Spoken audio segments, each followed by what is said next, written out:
Welcome to What Are You Sporting About podcast, a podcast about business, employment, sports, and entertainment to help educate, support, and guide you to your next level. Here's your host, attorney Sivonnia DeBarros. Hello and good morning, everybody. I am your host, Sivonnia DeBarros, the protector of athletes, also the founder and principal attorney of the S.L. DeBarros Law Firm, where we represent 6- and 7-figure business owners and athletes in business. So this week, we are talking about name, image, and likeness, the possibilities, the future, and the now. So someone posed a question to me that technically said, hey, what do you think is going to happen in the future for name, image, and likeness, considering the Supreme Court decision that came down between NCAA and Austin? Do you believe that there is a possibility of a players' association being created for these athletes? And the question also posed, now with name, image, and likeness, student athletes' health and performance is something that will, definitely be a shift that would be, coming down the pipeline. So I really thought about this question, and I told this individual, I said, you know what, that's a great question, and I want to think about that and do an episode on it. So here I am. So I've had a chance to discuss Players Association with someone who loves sports, my husband. And we had this very long discussion about what the benefit of a Players Association would be for student athletes. Now, if a Players Association was created, so that we're talking in the future right now, okay? So if a Players Association was created, I would think that the association will possibly be created, or an arm of it, by the NCAA. So a lot of the arguments against NCAA was stating that they've technically had a monopoly on college sports for years. My opinion, I think that's true. They've been the dominant athletic association, the dominant actor around athletes, performance, rules, prohibitions, everything, right? They set the standard. So it reminds me of the NFL, the NBA, WNBA, where they all have players associations, but it's NFLPA, NBAPA, WNBAPA. Do you understand? So everyone has this arms, but it's really a players association, which is a link off of the original athletic association. So do I think that can happen in the future? I think it's possible. I really do think it's possible. One of the other things that we discussed was if there's a PA, and let's say the PA is created by the NCAA, so maybe it may say NCAA PA, right, for college athletes. What about the possibility of college athletes organizing to create a union? So now this takes me into one of the other parts of this question that was posed to me, especially about the business of taking care of athletes' health and performance. Well, we know the best people to advocate for athletes are athletes themselves. They know exactly what it is that they're going through. They know exactly what they are experiencing. They know exactly the diversity and inclusion issues that are at their particular college or university. And so they can speak more credibly to the issues that are present for them. So if we're talking about health and performance, we also know that each and every state or college has their own way of doing things. So even if you're looking at look at one state, every school probably doing something different, right? So they already have set their standards of what is acceptable to say, okay, well, if this athlete says that they're hurt with X injury. We're going to do whatever measures, right? And then we clear them. Well, what is the standard of clearing the athlete to then allow them to return to the game? So it's possible now, especially with NIL, college athletes could organize to create a union. But here's also the benefit of a possible union, right? So if NCAA has, because they're reworking their rules now, right? So let's say the NCAA does something or has some rule, and the college athlete is part of, let's just say, college athlete union. Well, that union will appoint a representative for that athlete to fight whatever issue is at hand. So that's definitely a possibility of college athletics. But right now, so I'm going to transition to the now. Right now, I think that some of these questions it's intricate.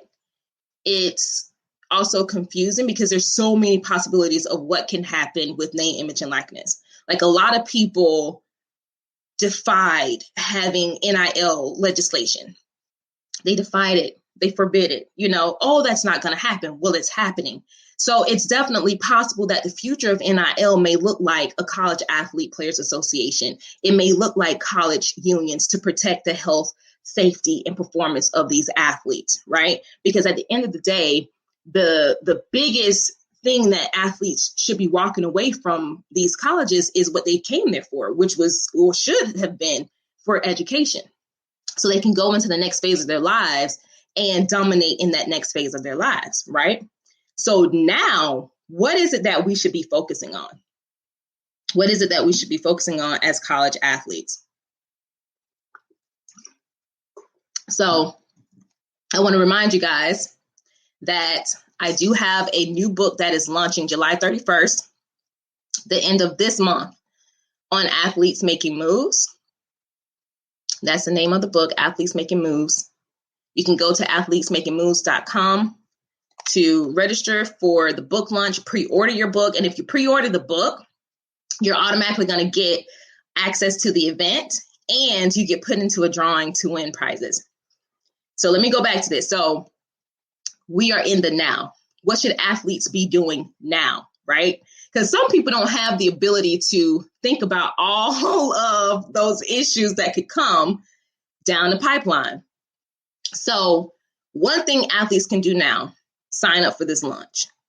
Sign up for this book launch. This is going to be an eye-opener. This is going to be an event that inspires you and motivate you to get all of your ducks in a row. The last thing I want college athletes to do is to start this process in a sloppily to where they start from the back of the 8 ball instead of starting off from good footing. Everyone hates being the first to go and do something or to try something out, right? But what's wrong with being the first? Because I'm the first person to launch a book entirely on NIL. Do I know that some of these rules are going to change? Absolutely. But I also know that there's information that has not changed for centuries that athletes can utilize to protect and maximize their name, image, and likeness. So the first thing that athletes can do, like I said, is register for this book launch. Second, make sure that you pre-order this book. All right. Third, recognize what type of athlete you are. Are you prospective?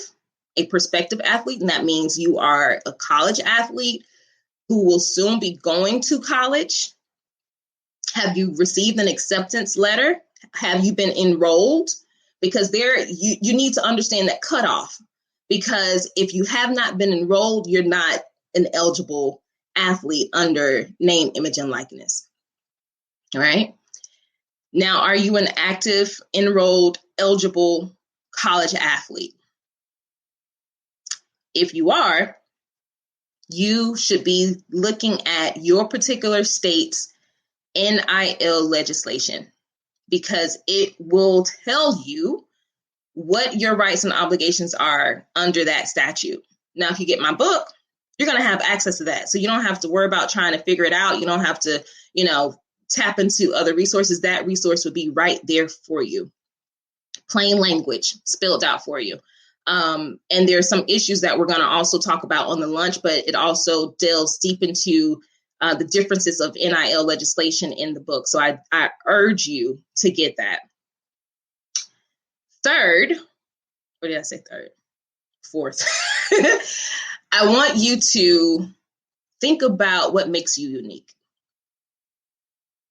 I think one of the biggest things that can sink a brand is trying to be like everybody else. So I want you to really think about what makes you unique. That's the now that you can do. What makes you unique? What is it that you've been doing for free that now with this opportunity you can monetize?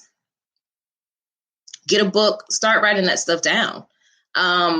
If people have taken an interest into you, if there are places in your community where you grew up or in the community where you go to school, start looking at what are the possibilities to now cultivate a business relationship under NIL based on all of that brand that you've built in over the years. So those are things that you can do now. All right. So make sure that you go get your ticket for the Athletes Making Moves book launch. I'm super excited for this, guys. This is definitely going to be one for the books and a good one for the books.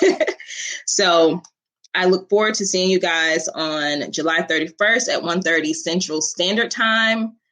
Be focused, know exactly what your now is, be clear in what it is that you desire for your future, because that is the way that you are going to maximize name, image, and likeness.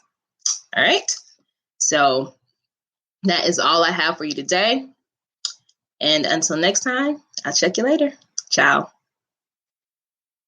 Thanks for joining us this week on What Are You Sporting About podcast. Make sure to visit our website, prosportlawyer.com, where you can subscribe to the show in iTunes, Stitcher, or whatever your favorite platform is, so you'll never miss a show. And while you're at it, if you found value in the show, we'd appreciate a rating on iTunes or iHeartRadio. Or if you'd simply tell a friend about the show, that would help us out too. If you like the show, you might want to check out our book, What Are You Sporting About? Attorney Sivonnia DeBarros is available for private consulting at sldebarros.com. And remember, we're here to educate, support, and guide you in your journey to success, because we're all sporting about something.